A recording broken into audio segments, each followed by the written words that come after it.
trở lại với channel của Đức. Hôm nay thì mình sẽ cho các bạn review xem cái xem và cái kho đồ của mình. Thì kho đồ của mình thì không có gì hay. Ẩu TMB Ares vĩnh viễn, AKB Ares vĩnh viễn và AK47 ấy, và chúng ta sẽ cho bạn xem sale. Rồi các bạn chờ một chút nha. Rồi, và xin chào bạn. Thì giờ mình sẽ cho các bạn coi cái ạc này.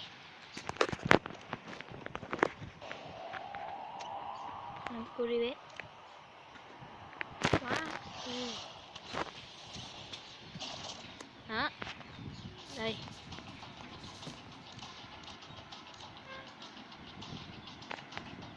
Mấy gì không ạ?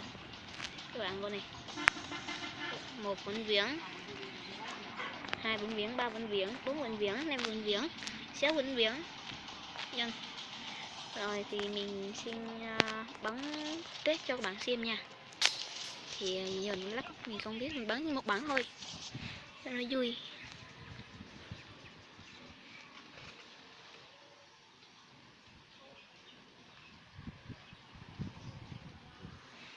Rồi chưa thôi.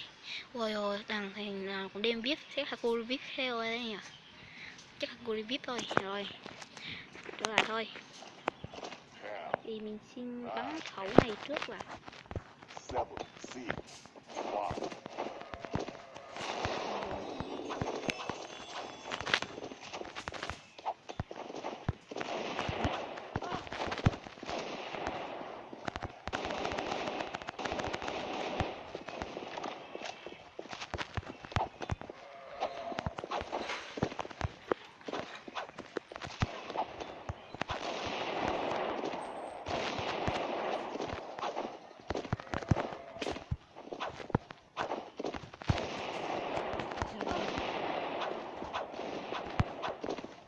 tê rồi.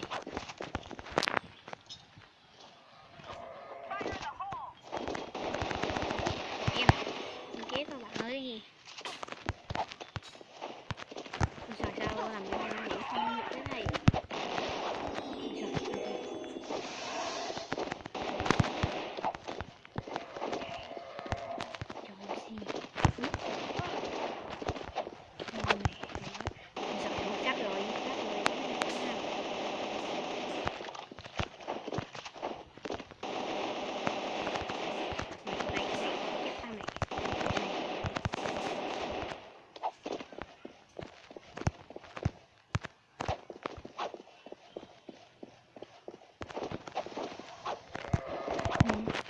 Ý. Ui giời ơi. Này điểm bảo cơ. Ui giời, bảo cơ. Không thì mình đã bỡ thằng kia trước rồi. Thì hôm nay mình làm video nó. Ui, em chạy trong sim. Trời sim. Ăn cơ lên đi, ăn cơ lên đi, ăn cơ rồi đấy. Ui giời. Ồ, tên mình sắp, hero mình sắp rồi. Ngu này,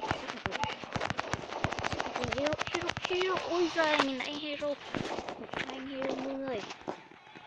Tiếp theo là mình xin update cái này trước nha.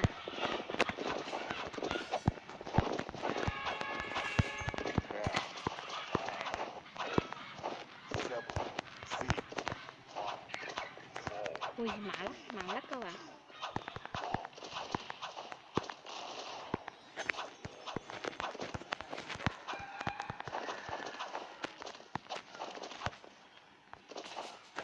Hay quá.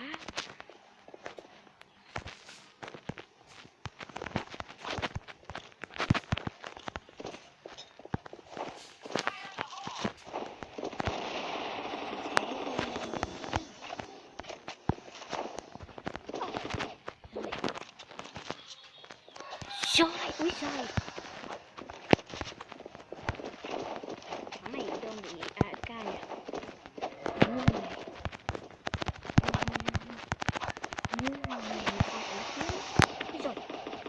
Ui giời, anh ơi, nhẹ nhàng thôi.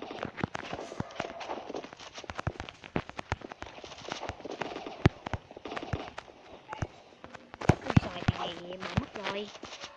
Giày tháo mà mình cover được. Đây, nhảy vô. Ôi trời ơi.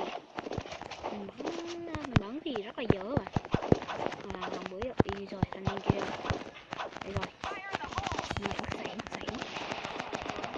Vậy. Này thì xuống đây. Này thì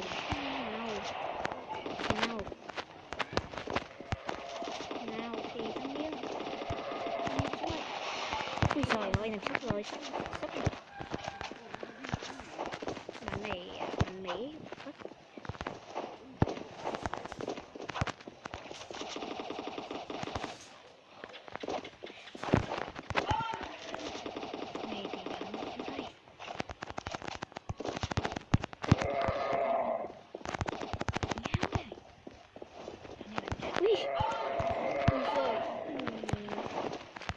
Mình đùa thôi mà bạn là mình sai thế. Ui rồi, gặp tinh quân đây. Rồi mình lên thì bạn cứ cầm cái tinh quân. Ui rồi, khỏi chết rồi. Không biết hero thật kỳ, không vậy cũng không dành tốt được bạn. Rồi tiếp theo mình xin cầm cái AK-47 Ares. Rồi mình bắn một chút nữa thôi mình thoát ra nha các bạn. Làm video đủ 10 phút thôi. Làm thoát ra, không chơi. Rồi xong, một em luôn, một em làm sắp. Thì khi làm hero thì các bạn nên đứng lên cao, không thì mấy khi còn không còn te thì các bạn có thể đứng dưới đất và hãy cẩn thận những kẻ hiển dụ. Rồi 1-1, thế là sao zoom ăn rồi. Zoom có khả năng ăn hay không? Kiếm liên phân, hay quá. Zombie ăn. Rồi xong. Rồi là win như xịn thả rồi xong. Rồi tiếp theo mình xin test cái này thôi. Mình xin nghỉ trang cái này trước. Mình nấp này. Mình giờ nấp này thôi chưa. Này.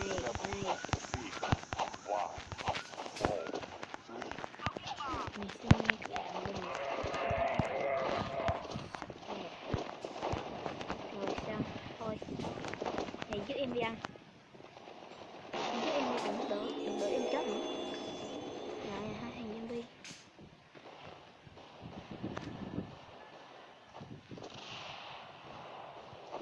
Rồi, xuống đây.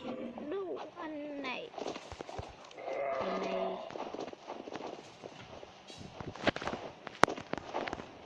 Thôi. Mình xin tạm dừng clip chút nha các bạn. Rồi thì bắn chúng mình đã bị bắn sập mặt luôn. Vì thế mình chỉ chơi một chút xíu nữa thôi, một bạn nữa thôi nha. Thì anh em thông cảm giờ mình phải đi chơi. Ôi trời, một việc mình đầu mình việc 3. Tính xin trai càng xích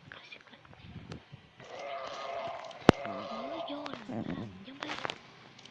Ôi trời, 3 kêu cái này.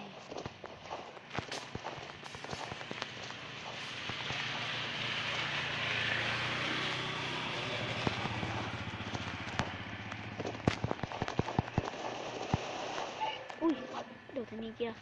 Một cô đã biết đi được sao thế.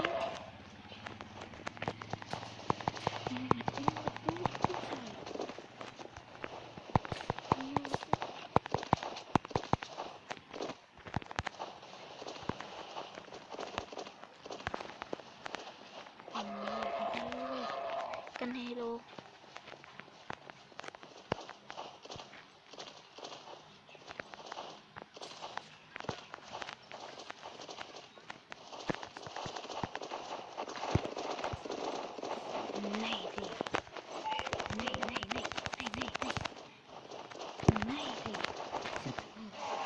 Rồi, một thanh niên đã ra đi.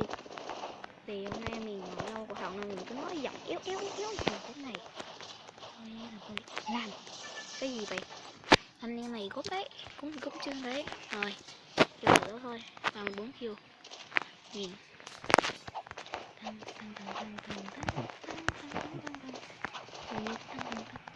Rồi, cô biết bắn cũng nhanh đấy. Rồi, còn nặng lắm.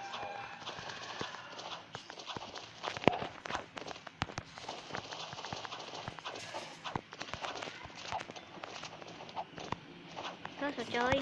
Một thằng thoát ra rồi mấy bạn. Ui giờ đây. Đây này thì tiếp thứ hai. Sắp một lờ luôn.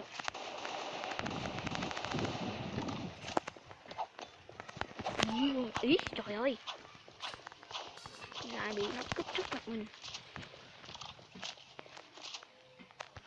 Thôi bạn này ít giận lắm, mình xin nhờ cua ít ngàn.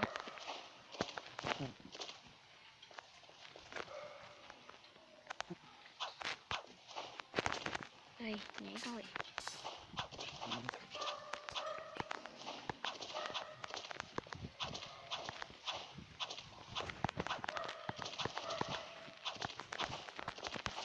Rồi nhiều dâm đấy, 3 dâm non, 3 dâm, toàn là dâm non.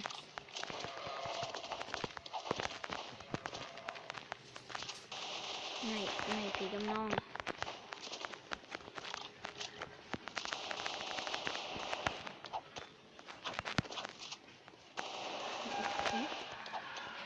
Vô đây. Ui, còn chiến nó mà. Tất cao gì nè, mình đâu có bắt giáp đâu, mình nó nuôi giáp mà bạn.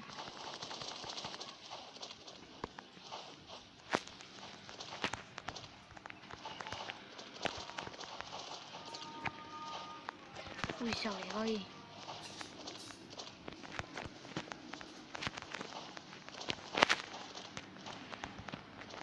thôi rồi.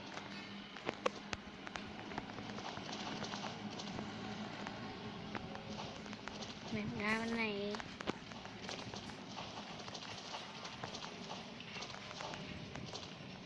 Ok thì nằm sắp mặt rồi.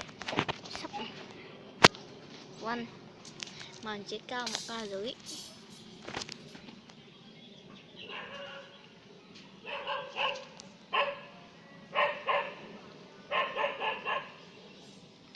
What giờ?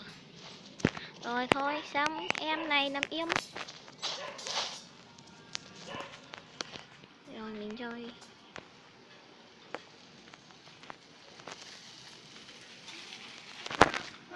Mình xin tu tốt. Rồi ok, mình sẽ xin tu tốt mấy thanh niên này. Review VIP. Mà nếu mình cầm review VIP mà mình đã bị sắp bị làm zombie.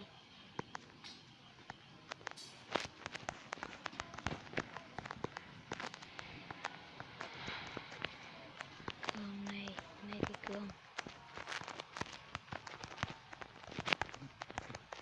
Này thì bạn. Ui giời, sao giờ sang lắc thế.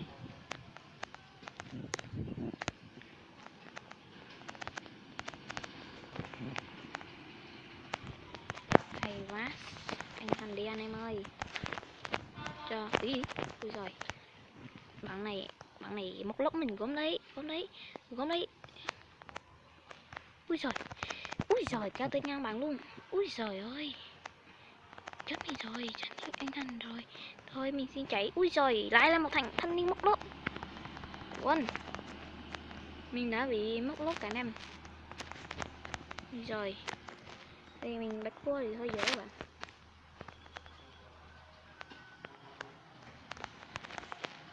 Chút nào.